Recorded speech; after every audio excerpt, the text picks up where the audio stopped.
যেভাবে লেখা আছে আমি সেভাবেই পড়ছি। প্রিয় রাসেল ভাই, আসসালামু আলাইকুম। জিজ্ঞেস করলাম না আপনি কেমন আছেন, কারণ আমি জানি সবসময় আপনি ভালোর দলে থাকেন। আর কথা না বাড়িয়ে ঘটনায় গেলাম। ঘটনাটা 2003 সালের মাঝামাঝি নীলফামারী জেলার চরের হাট নামক একটি জায়গায় ঘটে। যার সাথে ঘটনাটা ঘটে তার নাম ছিল রুদ্র। রুদ্র ভাই আমাকে যেভাবে ঘটনা বলেছেন ঠিক সেভাবে আমি গুছিয়ে লেখার চেষ্টা করছি। আমি খুব ভালো একজন ক্রিকেটার, তবে স্থানীয় পর্যায়ে। প্রায় সময়ই পাশের এলাকার ছেলেরা আমাকে ভাড়া করে নিয়ে যেত, তবে সেটা ইউনিয়নের মধ্যে। 6-8-2003 আমি তখন 8ম শ্রেণীতে পড়াশোনা করি। পড়াশোনায় মনোযোগ একেবারেই কম। প্রেমটা ছিল ব্যাট বলের সাথে, পড়াশোনা কখনোই করতাম না। শুধুমাত্র নামেই ছিলাম ছাত্র, বাস্তবে নয়। সারাক্ষণ ক্রিকেট খেলা নিয়ে ব্যস্ত থাকতাম। এর জন্য মা, বাবা, বড় ভাই কিছু না বললেও মেজো ভাই আমাকে অনেক শাসন করত। আমি যখন একা থাকতাম তখন সে আমাকে অনেক বেশি পেটাতো। অনেক সময় অজ্ঞান হওয়ারও নজির আছে।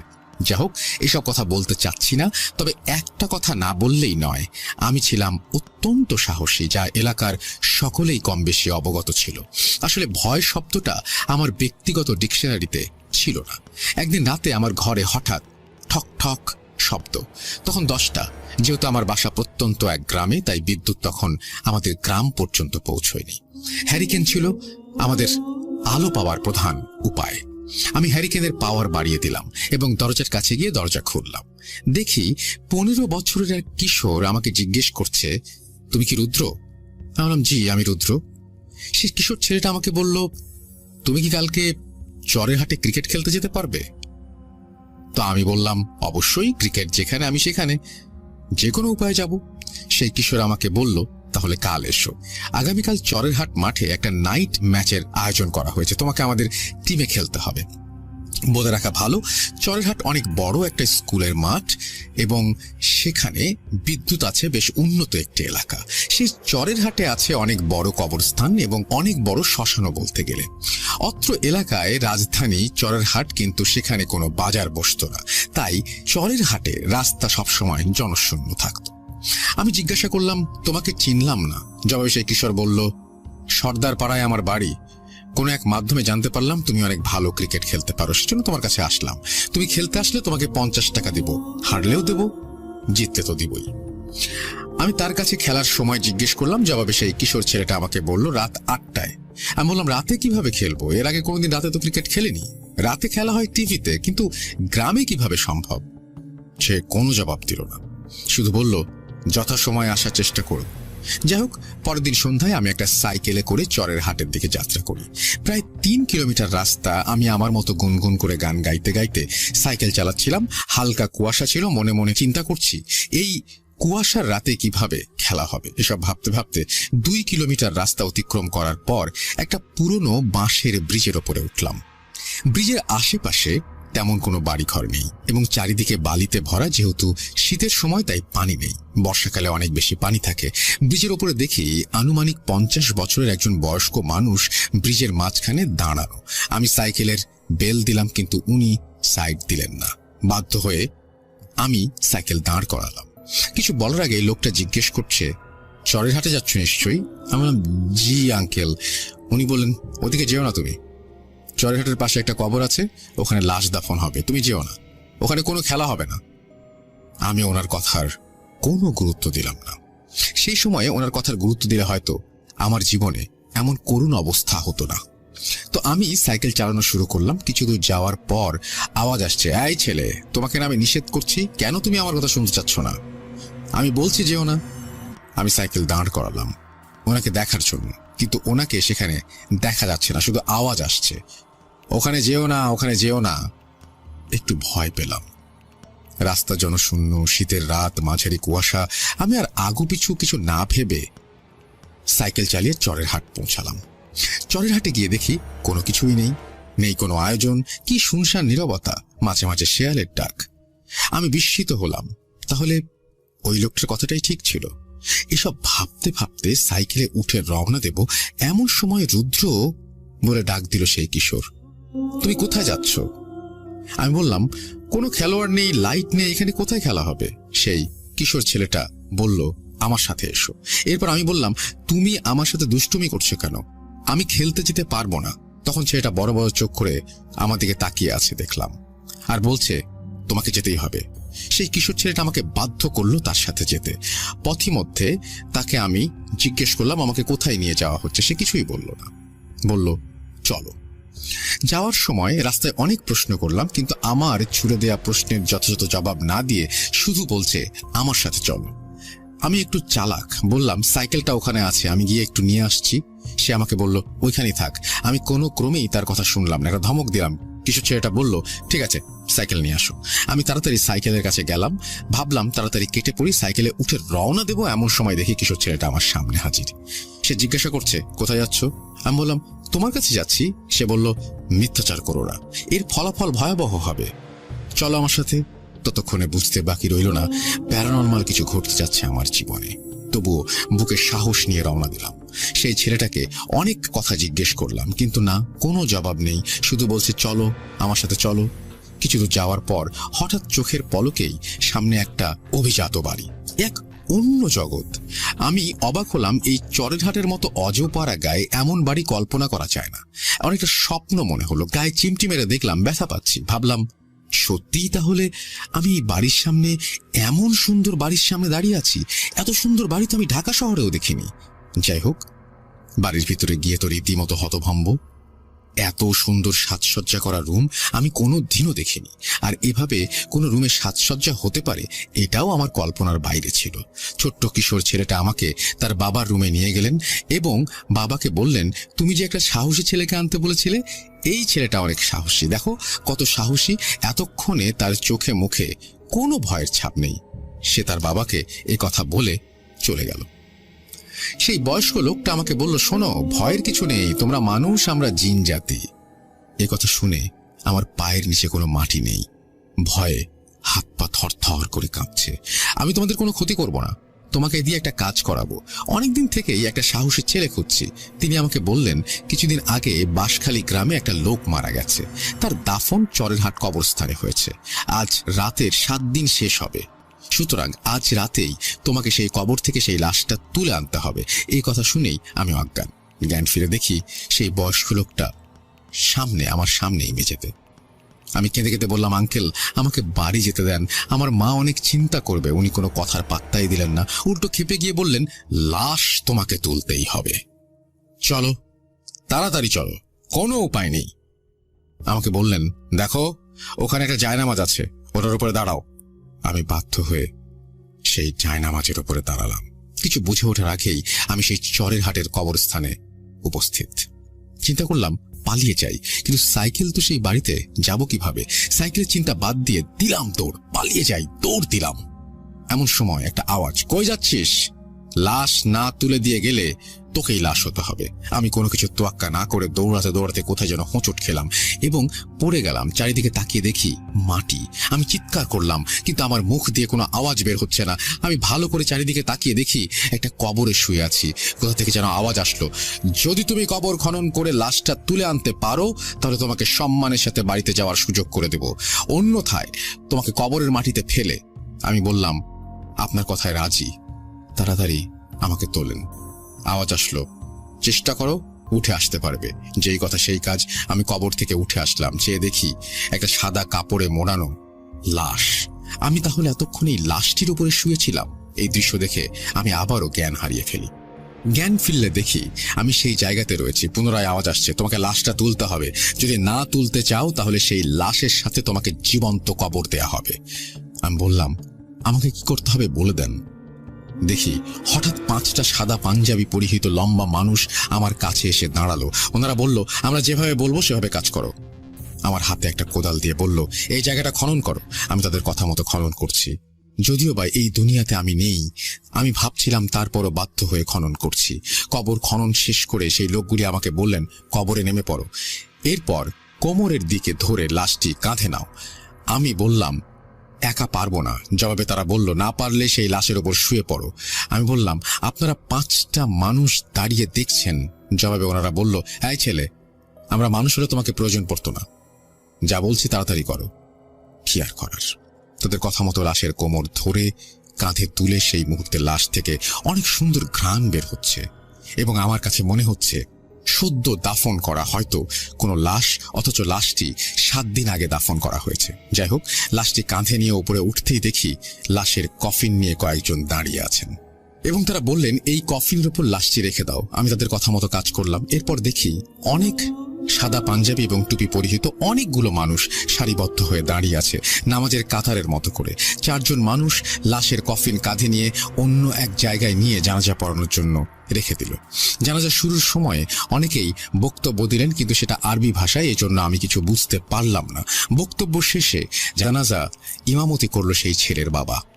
এই মুহূর্তে আমার কোনো ভয় ছিল না, কারণ চারিদিকে অনেক মানুষ, যদিও বা তারা সকলেই জিন, তবু আল্লাহ হয়তো ওনার গায়েবী মদত দিয়ে আমার ভয় কাটিয়ে দিয়েছেন।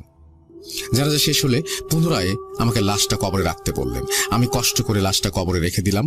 কোনো সাহায্য করলো না কেউ। এর মধ্যে একজন বলল, বাবা, আমাদের ক্ষমতা নেই মানব জাতির কোনো মৃত ব্যক্তির গায়ে হাত দেওয়ার। আমি একাই লাশটি কবরে রেখে দিলাম। আমার চারপাশে অসংখ্য মানুষ দোয়া কালাম পড়ছে, কিন্তু তাদের হাত দিয়ে কোনো কাজ করছে না। তবে সেই মুহূর্তের কথা ভাবলে মনে হয় কোনো এক অদৃশ্য শক্তি আমাকে সাহায্য করেছে, না হলে সেই একাই একটা লাশ কবর থেকে তুলে পুনরায় সেটা কবরে স্থাপন করা আমার পক্ষে সম্ভব ছিল না। যে কাজ 5-6 জন মানুষ মিলে করে, সেটা কিভাবে একাই সম্পন্ন করলাম আমি জানি না। এই একাই মাটি চাপা দিয়ে দাফন সম্পন্ন করলাম। লাশ দাফন শেষে আমি আমার আশেপাশে যে সকল মানুষ ছিল, মুহূর্তে তারা লাপাত্তা, একটা মানুষও নেই আমার আশেপাশে। সেই মুহূর্ত থেকে আমার অনেক ভয় হচ্ছিল। ভয় আর ভয়, সেই সন্ধ্যা থেকে ভয়ই শুরু হয়েছে। ভয় পেয়ে কি লাভ, বেঁচে আছে এটাই বড় কথা। যেই কথা সেই কাজ, গায়েবী আওয়াজ, একটু সামনে যাও, তোমার সাইকেল আছে, সেটা নিয়ে বাড়িতে চলে যাও। এরপর এই ভালো কাজের প্রতিদান আল্লাহ তোমাকে দেবেন কোনো একদিন। এই কথাগুলো বলার পর আর কোনো আওয়াজ আসলো না। যাই হোক, একটু সামনে গিয়ে দেখি আমার সাইকেল একটা গাছের সাথে হেলান দিয়ে রাখা। আমি সাইকেল সামনে নিয়ে গেলাম এবং উঠে পড়লাম সাইকেলটাতে।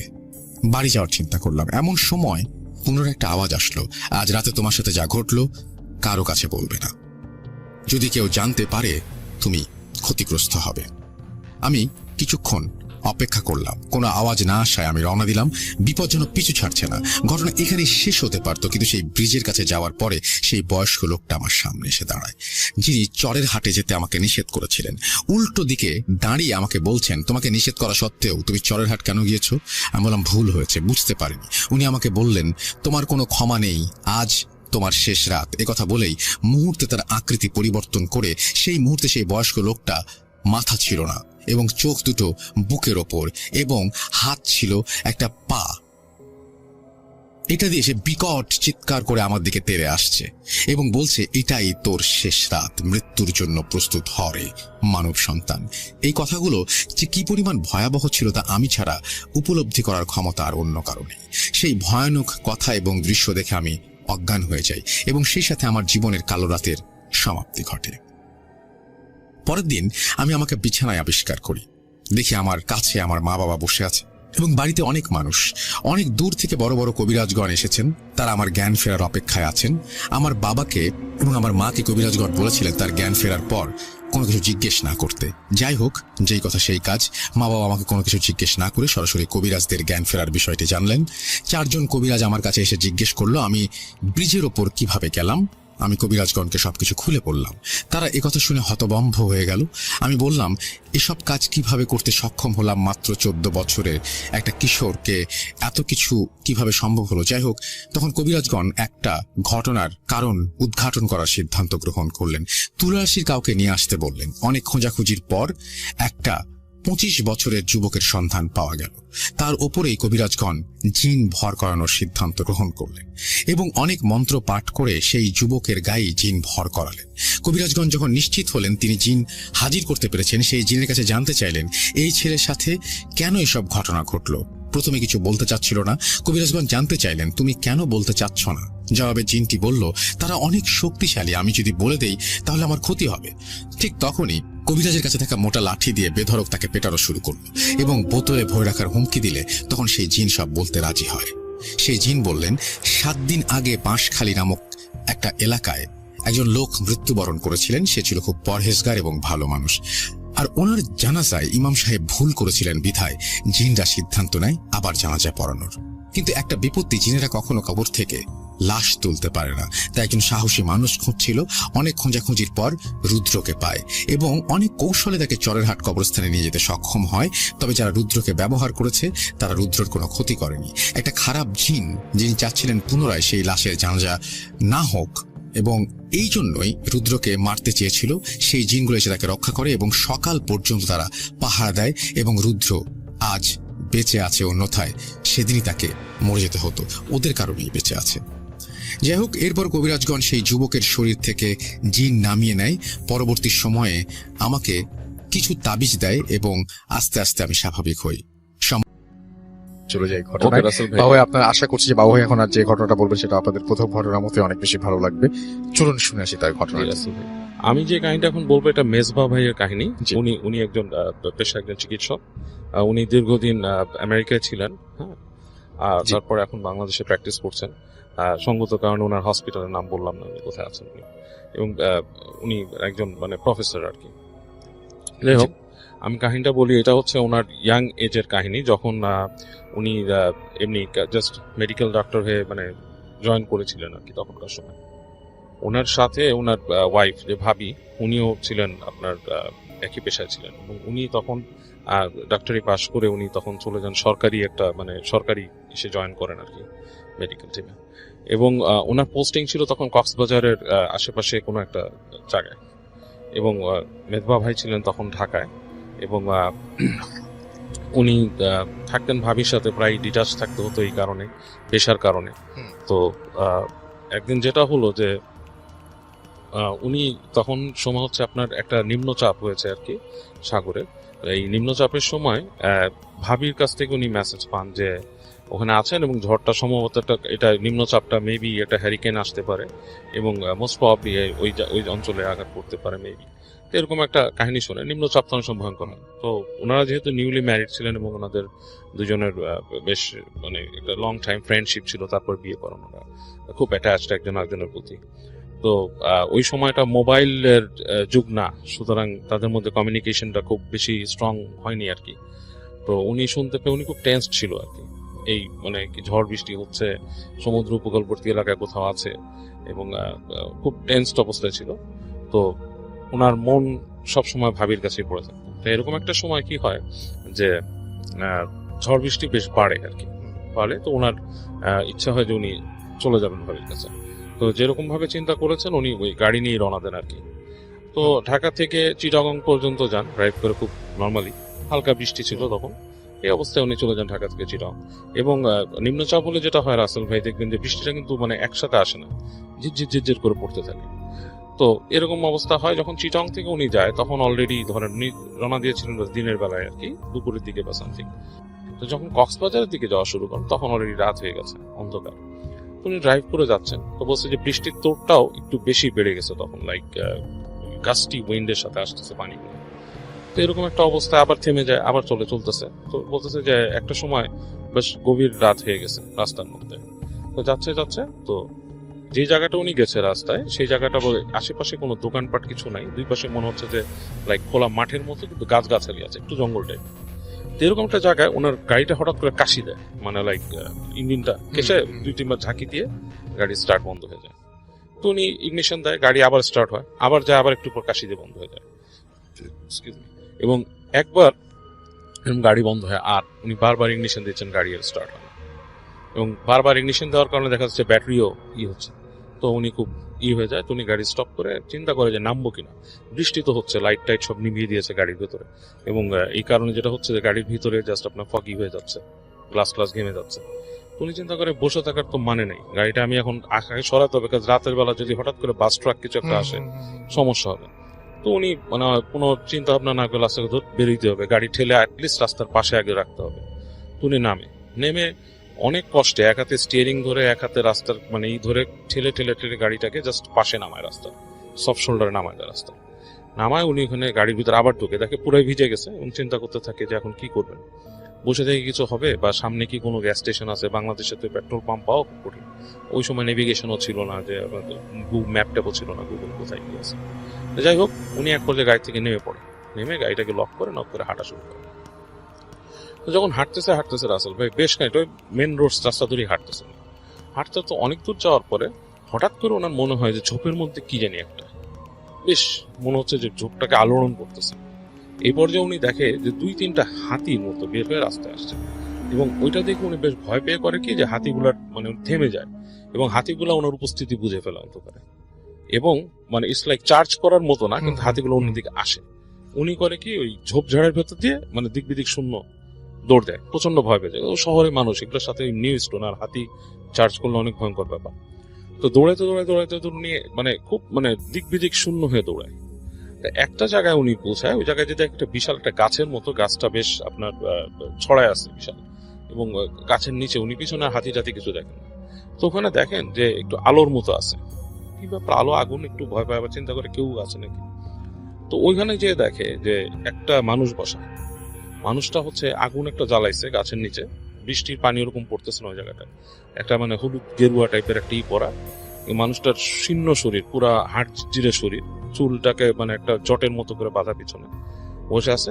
উনি যখন যায় ওনাকে বলে যে কাছে আয়, কাছে আয় যখন বলে, উনি দেখে যে এরকম একটা হাড় জিরে মানুষের কণ্ঠস্বর এত হাস্কি, এত মানে মানে এত বেজ গলায় থাকার কথা না, মনে হচ্ছে বুকের ভেতর থেকে বেজ বেরোচ্ছে, এভাবে ওনাকে বলে কাছে আয়। উনি ততমতো খেয়ে যায়। তো উনি কাছে যায়, হেঁটে যায় সামনে, যে বলে যে আপনি কে, কি অবস্থা? তো বলে আমার কথা শুনে কাজ নাই, তুই এখানে আসছিস কি জন্য?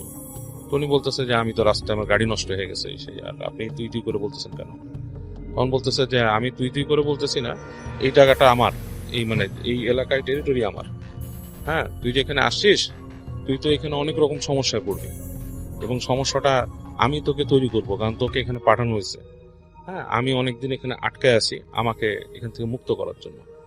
তো উনি তোমাকে মুক্ত করার জন্য একটু থতমত খায়, এবং আগুনটা আস্তে আস্তে নিভু হচ্ছে তখন লোকটার সামনে যে একটা আগুনের মতো আছে, এবং এক পর্যায়ে দেখে যে দমকা বাতাসে আগুনটা নিভে যায়। তো নিভে যায় আগুনের যে ছাই থেকে জাস্ট লোকটার চেহারা বা আবহাওয়া একটু দেখতে পাচ্ছে, সেরকম না। উনার বেশ ভয় লাগা শুরু করে। আবার এমন একটা অবস্থা দাঁড়ায় যে উনি ওখান থেকে নড়তেও পারতেছে না, লাইক ওনার ফিট গুলা বা মাটির সাথে সিল্ড হয়ে গেছে এরকম। তো ওনাকে বলতে থাকে, এবং ওনার কিন্তু মন থেকে তখনও কোনো মানে দোহাদুরুর টাইপের কিছু আসে নাই, কারণ উনি এই জিনিসগুলো নিয়ে চর্চা কখনো করতেন না। তো উনি বসে আছে, ওই লোকটা বলতেছে যে আমাকে এখানে অনেকদিন ধরে আটকায় রাখা হচ্ছে।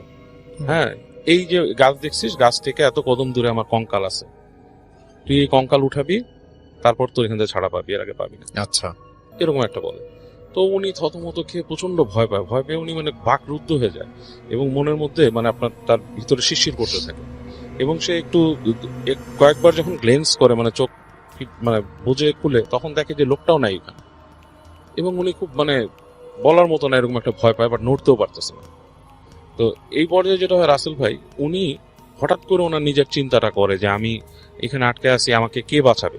তখন উনি সৃষ্টিকর্তাকে স্মরণ করা শুরু করেন, হ্যাঁ, মনের অজান্তে, এবং যতটুকু যা পারে উনি মানে লাইক দোয়া পড়ার চিন্তা ভাবনা, সেটা ওনার মনের মধ্যে আসে, এবং আসার পরে উনি কিছুটা পড়ে যতটুকু পারে, এবং মনে হয় যে ওনার হঠাৎ করে কোথা থেকে সাহস ফিরে আসছে, এবং উনি ওই জায়গা থেকে ঝেড়ে একটা দৌড় দেয়। এই বৃষ্টি বাদলা মারায় পুরা দৌড়াতে থাকে উনি আবার সেই মেন রাস্তায় এসে পড়ে, এবং রাস্তা ধরেও দৌড়াতে থাকে, এবং দৌড়ায় এক পর্যায়ে যে উনি সামনে যেয়ে দেখে একটা বন্ধ পেট্রোল পাম্প, যেটা বন্ধ হয়েছে, কি লাইট টাইট নাই। ওখানে যে উনি ওই গেটের মধ্যে দুধ দাঁড় কিলাইতে থাকে। তো এর পাশ থেকে দেখা যাচ্ছে মানুষজন কিছু বের হয়, দুইজন, কি হয়েছে, কে আপনি? বলছে যে এরকম আমার গাড়ি আটকায় আছে, এরকম এরকম কাহিনী। তো তারা বলে বসেন, ভিতরে বসতে দেয়। তো বলে যে আমি এরকম এখান থেকে আর আসছি। বলে আরে বাপরা, আপনি তো এখানকার এই যে কাপালিকের ইসে পড়ছিলেন। বলে হ্যাঁ, এই কাপালিক অনেক ভয়ঙ্কর একটা কাপালিক ছিল, এবং তখনকার সময় এখানকার যিনি ছিলেন মানে একজন হুজুর যিনি এখানে থাকতেন, তিনি তাকে মানে শাস্তি দিয়ে এরকম মানুষ বলি দিত হত্যা করতে জন্য, তাকে করে তাকে মাটিতে কবর দিয়ে দিছিল আর কি তখন, এবং তাকে বলে দিছিল যে এটা মুক্ত হবে না এখান থেকে, মানে এটাকে জানি কেউ না সরায়, কবরটা এখান থেকে মাটিতে থেকে যেটা কেউ না উঠায়। আচ্ছা, তা আপনি এরকম একটা জায়গায় পড়ছিলেন, তো এরকম বলে। তো উনি ওখানে পরবর্তীতে উনি সকাল পর্যন্ত ওখানেই থাকেন, এবং দিনের বেলা উনি আস্তে ধীরে ওই গাড়ি নিয়ে আসেন, এবং পরবর্তীতে ওনার অনেক জ্বর টর হয়, অসুস্থ, ডাক্তার মানুষ পরে সেরে যায়, এবং এরপর থেকে উনি এখন একদম পুরোপুরি একজন মানে বিশ্বাসী মানুষ, এবং সে মানে ধর্মকর্ম পুরোই পালন করেন। অলরাইট, সাল 1982। লাহুরিয়া গ্রামের মধ্যবয়সী এক লোকের নাম আনোয়ার মোল্লা, পেশা কৃষিকাজ। বর্ষাকালে বিস্তীর্ণ এলাকায় পানির নিচে তলিয়ে গেলে পুরো বর্ষাকাল একরকম বেকার হয়ে থাকে সে। তখন জাল দিয়ে মাছ ধরে বিক্রি করে কোনো মতে বেঁচে থাকার চেষ্টায় লিপ্ত থাকেন তিনি। খুলনা থেকে তার দুই চাচাতো ভাই রিপন মিয়া ও মুসা মিয়া আনোয়ার মোল্লার বাড়িতে বেড়াতে আসে। তাদের একজনের বয়স 25, অন্যজনের বয়স 21 থেকে 22। তারা আনোয়ার মোল্লাকে বলে, বর্ষাকালে এখানে হাঁসের খামার দিলে কেমন হয়? ডিম ফুটে বাচ্চা হলে সেগুলো খুলনায় নিয়ে বিক্রি করে দেব, ভালোই চাহিদা রয়েছে এগুলোর সেখানে। দিনে হাঁসের খামারের পরিচর্যা আর রাতে নৌকা নিয়ে 3 জন মাছ ধরবো, তাহলে ভালোই আয় হবে। আনোয়ার মোল্লার কাছে প্রস্তাবটা ভালোই লাগে। শুরু হয় তাদের পরিকল্পনা মাফিক কাজ।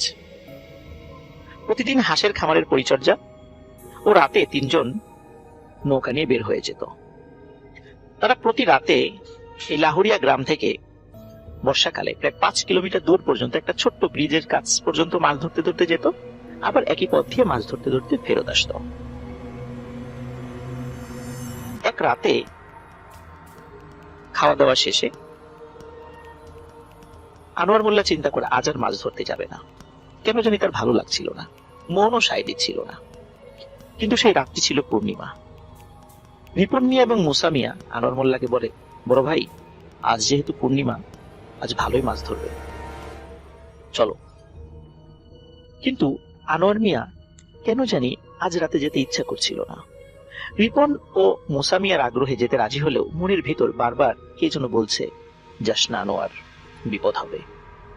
কিন্তু তবুও আনোয়ার মিয়া সাথে যায়। কিছু একটা মনে করার চেষ্টা করলেও তার মনে পড়ে না। পালাক্রমে তারা নৌকা চালাচ্ছে, মাছ ধরছে। মুসা মিয়ার কথাই যেন সত্যি হয়, ভালোই মাছ ধরা পড়ছে জালে, সবাই বেজায় খুশি। এই খুশিতে আনোয়ার মিয়া ভয়ানক একটা বিষয় বেমালুম ভুলে যায়। রাত 1টার দিকে 5 কিলোমিটার দূরে সেই ছোট্ট ব্রিজের কাছে নৌকাটি পৌঁছায়, যে ব্রিজ পর্যন্ত প্রতিদিন তারা মাছ ধরতে ধরতে আসতো। যথারীতি তারা নৌকা ঘুরিয়ে আবার ফিরে যেতে চাইলে ব্রিজের উপর থেকে বয়স্ক এক মহিলার কান্না ও বিলাপের শব্দ তাদের কানে আসে। মুসা মিয়া বলে, উপরে কে যেন কান্না করছে।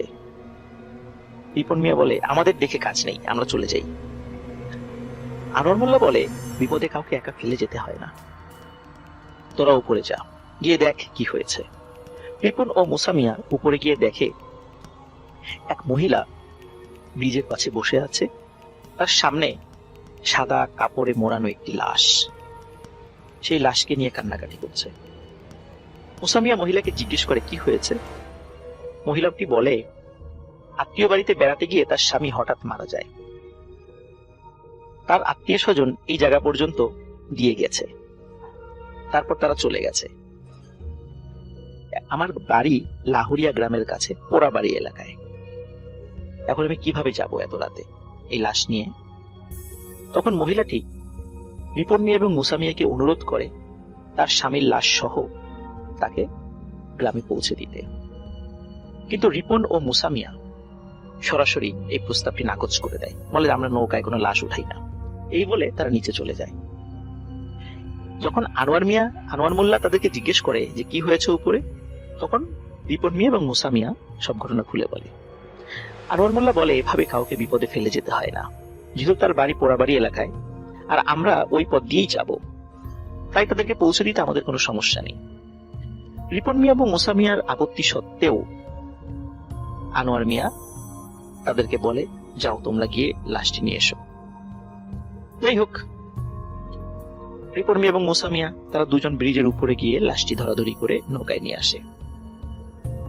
নৌকার একদম মাথার দিকে সেই মহিলাটি বসে। কিন্তু অদ্ভুত ব্যাপার, এখন সে কোনো কান্নাকাটি করছে না, বরং লম্বা ঘোমটা দিয়ে মাথা ও মুখ ঢেকে রেখেছে। আনোয়ার মিয়া কোনো প্রশ্ন করলেও মহিলাটি কোনো উত্তর দেয় না, শুধু মাঝে মাঝে নৌকা কোন দিক দিয়ে যাবে সেটা বলে দেয়। কণ্ঠস্বরটি যেমন যেন চেনা চেনা মনে হয় আনোয়ার মোল্লার কাছে। না, হতেই পারে এরকম। রাত আনুমানিক 3টার দিকে 3 দিকে পানি ও একদিকে রাস্তা রয়েছে এমন একটি ভিটার কাছে নৌকাটি থামাতে বলে মহিলাটি। আনোয়ার মিয়া স্থানীয় লোক হলেও রাতে এই জায়গাটি সে চিনতে পারছে না, কিন্তু পরিচিত বলে মনে হচ্ছে। মহিলাটি সেখানে আসার পর বাড়ির ভেতর থেকে একজন পুরুষ ও একজন মহিলা এসে লাশটি নৌকা থেকে নিয়ে যায়। তাদের দুজনকেও আনোয়ার মোল্লার কাছে চেনা চেনা লাগে। আগে কোথাও দেখেছে, কিন্তু মনে করতে পারে না। তবে এতটুকু বুঝতে পারে যে এটা একটা হিন্দু বাড়ি। এতক্ষণ বয়স্ক মহিলাটি তেমন কোনো কথা না বললেও এখন বলে, আপনারা অনেক কষ্ট করে আমাদের নিয়ে এসেছেন, আপনাদের ধন্যবাদ। একটু অপেক্ষা করুন, কিছু পারিশ্রমিক নিয়ে আসছি। আনোয়ার মোল্লা পারিশ্রমিক নিতে অস্বীকৃতি জানায়, বলে যে আপনাকে তো আমরা বিপদে উপকার করেছি, কোনো পারিশ্রমিক লাগবে না। মহিলাটি আবারও পারিশ্রমিক দেওয়ার অনুরোধ করে। তখন রিপন ও মুসা মিয়া সম্মতি জানায়। মহিলাটি টাকা নিয়ে আসার কথা বলে বাড়ির ভেতরে চলে যায়। 5 মিনিট, 10 মিনিট, 15 মিনিট, আধা ঘন্টা হয়ে যায়, কেউ বাড়ি থেকে বের হয়ে আসে না টাকা নিয়ে। আনোয়ার মোল্লা রিপন ও মুসামিয়াকে বলে, যেহেতু এটা মরা বাড়ি, সবাই শোকে কাতর, তাই হয়তো ভুলে গেছে টাকা নিয়ে আসার কথা, চল চলে যাই। কিন্তু রিপন মিয়া এবং মুসামিয়া বলে, এত কষ্ট করে লাশ নিয়ে এলাম, টাকা ছাড়া যাব না। আনোয়ার তাদের দুজনকে গালমন্দ করে, কিন্তু আনোয়ার মোল্লা একটা ব্যাপার লক্ষ্য করে, বাড়ির ভেতরে কোনো সারা শব্দ নেই। রিপন মিয়া আনোয়ার মোল্লাকে বলে, চলো বড় ভাই, বাড়ির ভেতরে যাই। আনোয়ার মোল্লা প্রথমে যেতে রাজি না হলেও মুসা মিয়াকে নৌকায় বসিয়ে রেখে তারা দুজন বাড়ির ভেতরে যায়। বাড়িতে মোট 3টি ঘর তারা দেখতে পায়, একটি বড়, একটি মাঝারি ও একটি রান্নাঘর। বাড়ির কোথাও কোনো আলো জ্বলছে না, কোনো শব্দও নেই। এটা কি মরা বাড়ি হতে পারে? কেমন জানি খটকা লাগে আনোয়ার মোল্লা এবং রিপন মিয়ার কাছে। আনোয়ার মোল্লা এবং রিপন মিয়া মনে হয় যে বাড়ির পেছনে আলো জ্বলছে। তারা দুজনেই বাড়ির পেছনে গিয়ে হতভম্ব হয়ে যায়। তারা দেখে দাউ দাউ করে একটি চিতা জ্বলছে, কিন্তু চিতায় লাশ নেই। লাশটি চিতার পাশে সাদা কাপড় দিয়ে ঢাকা। শরীরের শির দ্বারা বেয়ে এক ভয়ের অনুভূতি নেমে যায় তাদের দুজনের। রিপন মিয়া সাহস করে লাশের উপরের সাদা কাপড় সরিয়ে দেখে লাশটি কার। যখনই কাপড় সরিয়েছে, সাথে সাথে চিৎকার করে ওঠে রিপন, বলে, বড় ভাই, এ তো সেই মহিলার লাশ যে আমাদের সাথে তার স্বামীর লাশ নিয়ে আসলো। আনোয়ার মোল্লা দেখে, আরে এ তো প্রহ্লাদ বিশ্বাসের বউ, সে তো 1979 সালেই মরে গেছে। আনোয়ার তখনই বুঝতে পারে আজ 23শে ভাদ্র, সেই ভয়াল রাত। এই রাত্রির কথাই তার বারবার মনে আসার চেষ্টা করছিল, সে মনে নিয়ে আসার, কিন্তু মনে করতে পারছিল না। আনোয়ার মিয়া বুঝতে পারে ভয়াবহ বিপদে পড়েছে তারা। চিৎকার দিয়ে আনোয়ার মোল্লা ও রিপন দেয় দৌড়। নৌকার কাছে এসে দেখে মুসা মিয়া নেই। কি ব্যাপার, মুসা মিয়া কোথায় গেল? তারা দেখে নৌকার পাশে পানির মধ্যে মুসা মিয়া উপুর হয়ে পড়ে আছে। তারা বুঝতে পারে মুসা মিয়া আর পৃথিবীতে নেই। আনোয়ার মোল্লা এবং রিপন মিয়া দুজনেই বাড়ির পাশের রাস্তা ধরে দৌড় দিলেও রিপন মিয়া আনোয়ারের পিছনে পড়ে যায়। আনোয়ার মোল্লা এলাকার লোক হওয়ার কারণে অনেক রাস্তাঘাট তার চেনা ছিল। আনোয়ার মোল্লা পাশের গ্রামের এক বাড়ির উঠোনে চিৎকার দিয়ে হুমড়ি খেয়ে পড়ে। বাড়ির লোকজন আনোয়ার মোল্লার আত্মচিৎকারে জেগে ওঠে। সবাই বের হয়ে আসে। আনোয়ার মোল্লা সব ঘটনা খুলে বলে। আশেপাশের আরো যে বাড়িঘর ছিল সেখান থেকেও কিছু লোক এসে জড়ো হয়। সবাই বলে, আনোয়ার, তুমি জানো না আজ 23শে ভাদ্র? এমন ভুল তুমি কিভাবে করলে? যাই হোক, ভুল হবার তো হয়ে গেছে, এখন তো আর কিছু করার নেই। কেউ হারিকেন, কেউ মশাল, কেউ বা টর্চ লাইট নিয়ে রিপন মিয়া ও মুসা মিয়াকে খুঁজতে বের হয়। রিপন মিয়াকে একটি মাঠের মধ্যে অচেতন অবস্থায় পাওয়া যায়। তাকে উদ্ধার করে একটি বাড়িতে আনা হয়। অপরদিকে গ্রামের লোকজন সাহস করে সেই পোড়া ভিটায় গিয়ে দেখে সেখানে শুধু ঝোপঝাড়, কোনো ঘর বাড়ি নেই। কিন্তু ভিটার পাশে একটি নৌকা রয়েছে, আর এই নৌকার পাশেই মুসা মিয়ার লাশ উপুর হয়ে পানির মধ্যে পড়ে আছে। তারা দেখতে পায় মুসা মিয়ার গলায় বড় বড় আঙ্গুলের ছাপ। কে যেন তার গলা টিপে হত্যা করে পানির মধ্যে চুবিয়ে রেখেছে। রিপন মিয়ার জ্ঞান ফেরে পরদিন সকালে। তাকে যখন জিজ্ঞাসা করা হয় কি হয়েছিল, সে বলে গত রাত্রে সে যখন দৌড়াচ্ছিল তখন আনোয়ার মোল্লাকে সে হঠাৎ হারিয়ে ফেলে। তখন চোখ যেদিকে যাচ্ছিল সেদিকেই দৌড়াচ্ছিল। হঠাৎ কোনো কিছুর সাথে তার ধাক্কা লাগে, সে ধাক্কা লেগে পড়ে যায়। কিন্তু যখন সে খেয়াল করে কিসের সাথে ধাক্কা লাগলো, তাকিয়ে দেখে একটু আগে সাদা কাপড়ের নিচে শুয়ে থাকা, লাশ হয়ে থাকা সেই মহিলাটি তার সামনে দাঁড়িয়ে। তারপর তার আর কিছু মনে নেই। রিপন মেয়ে এতটাই ভয় পেয়েছিল যে তার শরীরের কাঁপুনি দিয়ে জ্বর আসে। প্রচন্ড জ্বরে ভুগতে ভুগতে মাত্র সপ্তাহখানেকের মধ্যেই রিপন মিয়া মারা যায়। প্রিয় শ্রোতা, আনোয়ার মোল্লা এখনো জীবিত আছে। এই ঘটনাটি আলামিন সরাসরি আনোয়ার মোল্লার কাছ থেকেই সংগ্রহ করেছে। পোড়াবাড়ির ওই ভিটায় এখনো দিনের বেলায় পারতপক্ষে মানুষ যায় না। এত ভৌতিক ঘটনা সেখানে ঘটতো যে ভিটার আশেপাশের মানুষ নিজেদের খেতে ফসল ফলানোর জন্য সহজে যেতে চাইতো না। প্রতি বছর 23শে ভাদ্র রাতে ওই ভিটায় আগুন জ্বলতে দেখতো মানুষ। গ্রামের মানুষ বিভিন্ন সময় ওঝা কবিরাজ ডেকে ওই স্থানের সমস্যা সমাধান করতে চেষ্টা করে, কিন্তু তারা সবাই বলে এখানে বহুকাল আগে থেকেই ভয়ানক অশুভ শক্তির বসবাস রয়েছে। প্রলাপ বিশ্বাস এখানে বাড়ি করার 3 বছরের মধ্যে তেমন কিছু টের পায়নি। পরিবারের সবাইকে নিয়ে এসে ভালোই ছিল, কন্যা সন্তান হয়, ছেলের চাকরি হয়, কেউ বুঝতেই পারেনি এখানে কোনো সমস্যা রয়েছে। ঠিক 3 বছর পর 23শে ভাদ্র রাতে 1979 সালে পরিবারের সবাইকে প্রথমে ওই অশুভ শক্তিরা হত্যা করে এবং পরে ঘরে আগুন জ্বালিয়ে দেয়। পরের রাতে প্রহ্লাদ বিশ্বাসের ছোট ছেলে প্রকাশকেও হত্যা করে এই অশুভ শক্তি। আনোয়ার মোল্লা লোভ করে নাই, তাই ওরা তার কোনো ক্ষতি করে নাই, কিন্তু রিপন ও মুসা লোভ করেছিল, তাই তাদের এই পরিণতি। ওই অশুভ শক্তি ওই ওঝা কবিরাজদের কাছে যখন এসেছিল, ওই ওঝা কবিরাজরা যখন তাদেরকে হাজির করেছিল এই অশুভ শক্তি সমৃদ্ধ জিনদেরকে, এই জিনরা বলেছিল যে এখানে আসবে তারই মৃত্যু নিশ্চিত। 2006 সাল পর্যন্ত প্রতি বছর 23শে ভাদ্র রাতে দাউ দাউ করে আগুন জ্বলা দেখত গ্রামবাসী। এটি ছিল একটি সাধারণ ঘটনা। 2006 সালে একজন কামেল আলেমের শরণাপন্ন হয় গ্রামের কিছু মুরব্বী। আলেমের কিছু ভক্ত জিন ছিল যারা ছিল নেককার। জিনগুলো আলেমের অনুরোধে সেই ভিটায় থাকা অশুভ শক্তির জিনগুলোকে অনুরোধ করে তারা যেন চলে যায়, কিন্তু সেই অশুভ শক্তির জিনেরা সেখান থেকে চলে যেতে অস্বীকৃতি জানায়। কিন্তু তারা এটা বলে তারা আর মানুষের স্বাভাবিক কাজে বাধা দেবে না, এবং তারা একটা প্রতিশ্রুতিও দেয়, তবে সন্ধ্যার পরে কেউ এই ভিটার আশেপাশে যেন না আসে, এটাও তারা বলে দেয়। তবে তারা যে মানুষের স্বাভাবিক কাজকর্ম করতে দেবে এই জন্য কিছু শর্ত আরোপ করে দেয়, যেমন একদম সাদা ধবধবে একটি ছাগল এই ভিটায় জবাই করে রেখে দিতে হবে, 1 মণ দুধ ও চালের পায়েস রান্না করে রেখে দিতে হবে, তাহলে তারা মানুষের কোনো কাজে আর বাধা দেবে না, কোনো সমস্যার সৃষ্টি করবে না। গ্রামবাসী আলেমের কাছ থেকে শর্তগুলো জেনে তা পূর্ণ করে। তাই 2006 সালের পর থেকে পোড়াবাড়ির ওই ভিটায় আর আগুন জ্বলতে দেখা যায় না। অদ্ভুত ব্যাপার হলো, ভিটার খুব কাছের জমিতে এখনো কোনো খাদ্যশস্য ফলে না। কোনো খাদ্যশস্য, ধান, গম, ভুট্টা এগুলো লাগালেও সেগুলো হয় না।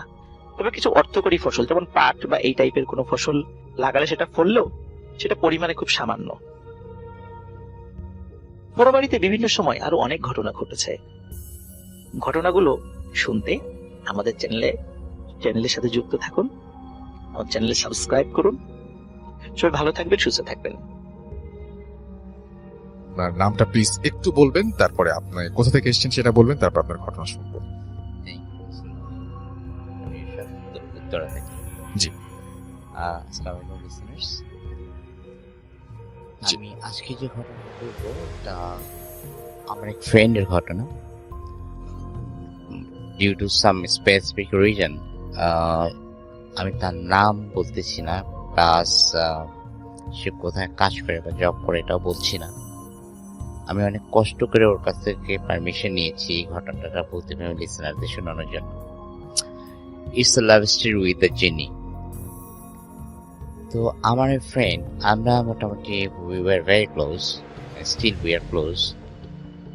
এরকম ও উত্তরা থাকে, জাস্ট আমরা আমাদের পরে নেই। উত্তরার বাসাগুলো সাধারণত ব্যাক টু ব্যাক হয়ে থাকে, লাইক আমাদের বাসার পিছনের দিকটা দেখা যায় ওদের বাসার পিছনের দিকটা সেম। সো ও যে লেনে থাকে, আমি জাস্ট তার পরের লেনটা থাকি। আমাদের এরকম প্রত্যেকদিন কথা হয়, অলমোস্ট ফ্রাইডেতে হলিডেতে তো আমাদের কথা হয়। তো সাডেনলি 2-3 দিন ওর কোনো খবর নেই। তো থার্ড ডেতে আমি ওর বাসায় গেলাম, গিয়ে বাসে উঠে আন্টিকে জিজ্ঞেস করলাম, আন্টি হোয়াট অ্যাবাউট হিম? তো আন্টি বলছে যে কি জানে বাবা, ওর কি হয়েছে, সারাদিন শুধু ঘুমায়। তো আমি বললাম যে সারাদিন শুধু ঘুমায়, কি অসুস্থ? বলে না, অসুস্থ না, কিন্তু ও খাওয়া দাওয়া করে না, সে সকাল থেকে ঘুমায় আর উঠে রাত 11টা-12টার দিকে, তারপরে কি করে না করে আমি তো তখন ঘুমিয়ে যাই, আবার সকালের থেকে ঘুমায়। আচ্ছা, তখন দেখলাম যে আসলে ঘুমাচ্ছে, আমি কিছু না বলে চলে আসছি, অফিসেও যায় না। তারপরে আবার 2 দিন পরে লাইক 5th ডেটে আমি গেলাম, এবং ওদিনকে মোটামুটি আমি আন্টিকে বললাম যে aunty I want to see him. Aunty বলে হ্যাঁ বাবা, দেখো দেখো কি হয়েছে, একটু দেখো, উঠাতে পারবে না। তো আমি গিয়ে ওকে মানে অনেকবার টাকাটাকি করলাম। সো দেখলো আমাকে, তাকালো, আবার ঘুমিয়ে পড়লো। তখন আমি বললাম কি, একটু মানে বাথরুম থেকে পানি এনে ওর চোখে বানালাম। তখন সে আমার সাথে একটু মিসবিহেভ করলো, মানে মিসবিহেভ যে প্লিজ আমি একটু ঘুমাইতে দেন, সারা রাত ঘুমাতে পারি, এমনি খুব যন্ত্রণার মধ্যে আছে। সাধারণত সে এটা করে না, ইউজুয়ালি আমাদের অনেকদিন ফ্রেন্ডশিপ, এবং এটা ইজ ভেরি আনইউজুয়াল যেটাও করলো। তখন আই ওয়াজ রিয়েলি শকড। আমি কিছু না বলে আমি আন্টিকে বললাম, আন্টি আসলে মনে হয় একটু টায়ার্ড আর কি, আমি ঠিক বুঝতে পারলাম না, তো দেখি কয়েকদিন পর আসবো। এরকম করে আরো কয়েকদিন চলে গেল। সো যেহেতু সে আমার সাথে দ্য ফার্স্ট টাইম কোনো রাফ একটু মিসবিহেভ করলো, এই জন্য আমি ইচ্ছে করে আর একটু আই ওয়াজ বিট শকড, আমি ইচ্ছে করে যাইনি। কিন্তু ওরকম ওর ফোনে যখন ফোন করে অলওয়েজ এটা বন্ধ পাচ্ছি, দিনের বেলা বন্ধ পাচ্ছি, রাতের বেলা বন্ধ পাচ্ছি। এরকম করতে করতে প্রায় 15 ডেটে, 14 বা 15 ডেটে রাত 12টার সময় আমার বাসার কেয়ারটেকার আমাকে কল করলো আমাদের ফ্ল্যাটে, যে ও আমার সাথে দেখা করতে চায়। তো আমি ওকে ফোনটা দিতে বললাম, আমি বললাম যে এটা একটা সময় হলো, আমি ওই একটু যেহেতু ছিল, শক ছিলাম তার বিহেভিয়ারে, এতদিন পরে হঠাৎ করে রাত 12টার সময়, এবং আমার প্যারেন্টস অ্যালাউ করবেন নিচেতে। তারপরে আমাকে রিকোয়েস্ট করলো, দোস্ত একটু নিচে আসো। তো আমি আমার মাকে বলে আমি নিচে গেলাম। নিচে যাওয়ার পর দেখি যে আমার যে friend, who looks like 6 feet plus, health ভালো, looks like almost a Pakistani guy, অনেক অনেক ভালো, অনেক ভালো, বেশ হ্যান্ডসাম, ফেয়ার কালার। সে অর্ধেক হয়ে গেছে, চোখের নিচে কালি। সে আমাকে দেখে জড়ায় ধরে হু হু করে কেঁদে দিছে। আমি বললাম কি হয়েছে, তুই কাঁদতেছিস? বলে দোস্ত আমি শেষ হয়ে গেছি। শেষ হয়ে গেছি মানে? বলে আমি শেষ হয়ে গেছি, আমাকে একটু বাঁচা। আমি তোকে আমি কিভাবে বাঁচাবো? বলে প্লিজ আমাকে একটু বাঁচা, আমি একদম শেষ হয়ে গেছি। আমি বলছি আচ্ছা আমাকে তুই কালকে পুরো ঘটনা বল। বলে যে আমি কি আজকে একটু থাকতে পারি তোর সাথে, শেয়ার করতে পারি রাতে? আমি বললাম যে হ্যাঁ হয় না, থাক, হয় না। তখন রাতের বেলা ওর ঘটনা শুনলাম। বলে দোস্ত আমি একটা প্রেমে পড়েছিলাম। কার প্রেমে পড়ছিস? বলে যে আমাদের পিছনে যে বাসাটা, তার মানে ওদের বাসার পিছনের বাসাটা আমাদের লেনের একটা বাসা, ওই বাসায় ওরা 4 তলায় থাকে। বলে যে আমি তো রাত, তুই তো জানো যে আমি আমার রুমে একাই থাকি এবং একটা ব্যাক সাইডে, তা আমি তো রাত 2টার দিকে 2:30টার দিকে স্মোক করতে বের হই। তার মধ্যে নিয়ে বারান্দায় স্মোক করি, যেহেতু ওর বাবা মা ওরা এক রুমে থাকে, ওর একটা বোন আছে, সে কানাডা থাকে, আর ওর একটাই ছিল। তো তখন দেখে যে জাস্ট ওদের অপোজিটের যে বাসার ব্যাক সাইডটা, ওই বাসার যে বারান্দাটা, ওখানে একটা মেয়ে বসে আছে, চেয়ার, রকিং চেয়ার মতো ওখানে বসে আছে। সে মেয়েটাকে দেখছে রাতের বেলা, লাইক 2:30 or 3 AM। ইউজুয়ালি সব কিছু স্পষ্ট না, কিন্তু আশেপাশের বাসার স্টেয়ার কেসের যে লাইট গুলো আছে, বা কিছু কিছু বাসার বারান্দার যে লাইট গুলো আছে, ওগুলোতে মোটামুটি আবছাভাবে মেয়েটার চেহারা সে দেখেছে এবং as per him she was so cute. এবং সে ওদিনকে দেখছে সে সাধারণত রাতের বেলা যতদূর আমি জানি যে একটা বা দুইটা স্মোক করতো বা সিগারেট তো দুইটা, কিন্তু ওদিনকে নাকি ফজর নামাজে আজান পর্যন্ত সে 8-10টা সিগারেট খেয়েছে। এবং যখন ফজর আজান দিছে মেয়েটা উঠে আসতে করে ঘরের ভিতরে চলে গেছে। এবং এরকম হয়েছে এবং সে যাওয়ার পর সে তার আর কিছু মনে নেই, সে জাস্ট তার রুমে ফিরলো, ঘুমিয়ে গেল।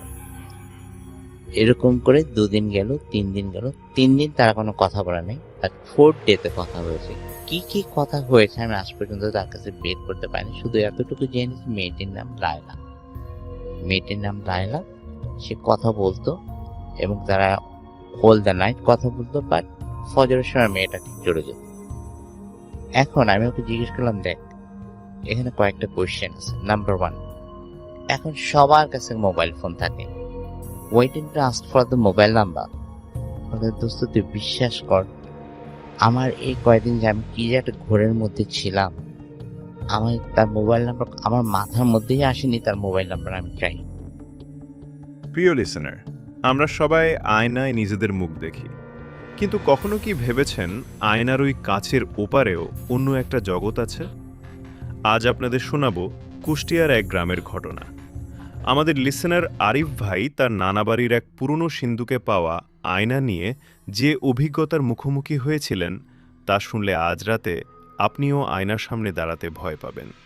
শুরু করছি আজকের মেগা হরর স্টোরি। আরিফ ভাইয়ের নানা বাড়ি ছিল অনেক পুরনো এক জমিদার বাড়ি। সেই বাড়ির একটা অন্ধকার স্টোর রুমে তিনি একটা বিশাল পুরনো কাঠের ফ্রেমের আয়না খুঁজে পান। আয়নাটা ছিল অদ্ভুত রকমের সুন্দর, কিন্তু তার ওপর একটা কালো কাপড় ঢাকা ছিল। আরিফ ভাই কৌতূহলবশত কাপড়টা সরিয়ে নিজের মুখ দেখলেন, কিন্তু অবাক বিষয় হল আয়নায় তার প্রতিচ্ছবিটা যেন কয়েক সেকেন্ড পরে নড়াচড়া করছিল। অর্থাৎ আরিফ ভাই হাসলে আয়নার প্রতিচ্ছবিটা 2 সেকেন্ড পর হাসছে। আরিফ ভাই ভাবলেন হয়তো চোখের ভুল। তিনি আয়নাটা তার নিজের ঘরে নিয়ে এলেন। ওই দিন রাত থেকেই শুরু হলো বিভীষিকা। মাঝরাতে আরিফ ভাইয়ের ঘুম ভেঙে গেল কারো নিঃশ্বাসের শব্দে। তিনি দেখলেন আয়নার ভেতর থেকে একটা ফ্যাকাশে সাদা হাত ধীরে ধীরে কাঁচ ভেদ করে বাইরে বেরিয়ে আসছে। হাতটা দেখতে একদম মানুষের মতো, কিন্তু নখগুলো কুচকুচে কালো। তিনি চিৎকার করতে চাইলেন, কিন্তু তার কণ্ঠস্বর কেউ যেন কেড়ে নিয়েছে। তিনি দেখলেন আয়নার ওপার থেকে একটা সুন্দরী মেয়ে বেরিয়ে আসছে। মেয়েটার চুলগুলো মাটি পর্যন্ত লম্বা, কিন্তু তার কোনো চোখ নেই। চোখের জায়গায় দুটো অন্ধকার গর্ত দিয়ে অনবরত কালো তরল গড়িয়ে পড়ছে। সেই অশরীরী মেয়েটি আরিফ ভাইয়ের কানের কাছে এসে ফিসফিস করে বলতে লাগল, তোর চোখগুলো খুব সুন্দর, আয়নার ওপারে আমার জগতে আয়, আমি তোকে আমার রাজা বানাবো। আরিফ ভাই দেখলেন সেই মেয়েটি আসলে এক রূপসী জিন। সে আরিফ ভাইয়ের শরীরের ভেতর হাত ঢুকিয়ে তার কলিজা টেনে বের করার চেষ্টা করছিল। আরিফ ভাই অনুভব করলেন তার সারা শরীর বরফের মতো জমে যাচ্ছে। ঠিক সেই মুহূর্তে তিনি টেবিলে রাখা আয়াতুল কুরসি লেখা একটা লকেট হাতে পেলেন। তিনি সর্বশক্তি দিয়ে সেই লকেটটি আয়নার কাঁচের ওপর মারলেন। আয়নাটা 1000 টুকরো হয়ে ভেঙে পড়ল। সাথে সাথে সেই মেয়েটিও এক বীভৎস চিৎকারে ধোঁয়ায় মিলিয়ে গেল। কিন্তু যাওয়ার আগে সে দেয়ালে তার নখ দিয়ে লিখে লিখে গেল, আমি আবার আসব যখন তুই কোনো অন্ধকারে একাকী থাকবি। পরদিন সকালে আরিফ ভাইয়ের বাড়ির লোক তাকে ঘর থেকে উদ্ধার করে। দেখা যায় তার সারা শরীরে নখের আঁচড় আর আয়নার ছোট ছোট ভাঙা কাঁচ তার চামড়ার ভেতরে ঢুকে আছে। ডাক্তাররা সেই কাঁচ বের করতে গিয়ে অবাক হয়ে দেখলেন প্রতিটি কাঁচের টুকরোয় আরিফ ভাইয়ের নয়, বরং সেই চোখহীন মেয়েটার প্রতিচ্ছবি দেখা যাচ্ছে। সেই আয়নাটি হয়তো ভেঙে গেছে, কিন্তু সেই অভিশপ্ত আত্মাটি কি সত্যিই চলে গেছে, নাকি সে আজও অন্য কোনো আয়নার আড়ালে অত পেতে আছে আপনার জন্য? আজ রাতে ঘুমানোর আগে আপনার ঘরের আয়নাটা একবার চেক করে নিন। দেরি না করে আমাদের দেওয়া ইমেইলে আপনার সেই কাহিনীটি লিখে পাঠান। আমরা শোনাব আপনার সেই গল্প। আর প্রতিদিন রাত 9:15 এরকম ভয়ের দুনিয়ায় হারিয়ে যেতে আমাদের চ্যানেলটি এখনই সাবস্ক্রাইব করে রাখুন। কমেন্টে জানান আজকের এই ঘটনাটি আপনার মনে কতটা আতঙ্ক সৃষ্টি করেছে। দেখা হচ্ছে আগামী পর্বে। ততক্ষণ পর্যন্ত সাবধান থাকুন।